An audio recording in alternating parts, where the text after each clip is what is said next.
അല്ല ആശാനെ, ആശാന്റെ കൂടെ നേരത്തെ ഒരു പുള്ളിക്കാരനുണ്ട്. ആ പുള്ളിക്കാരൻ എന്ത്? കഴിഞ്ഞ ആഴ്ച ഞാനും അവനോട് പോയായിരുന്നു. ആദ്യം അവനോട് ചേക്കി അടിച്ചു. ഞാൻ കോട്ടയം ചോദിച്ചു. ഒരു വട്ടം കൂടെ ചേക്കി അടിച്ചു. ഞാൻ ഒന്നും നോക്കില്ല, അവനോട് കുഴിക്കത്ത് തുള്ളി. പൈസ ഇല്ലവൻ കിടക്കും.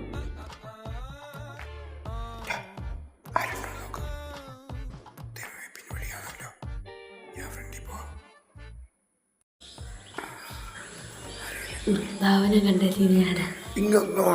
വൃന്ദാവനം കണ്ടെത്തിയുണ്ട്. നീ മിണ്ടായിരണം.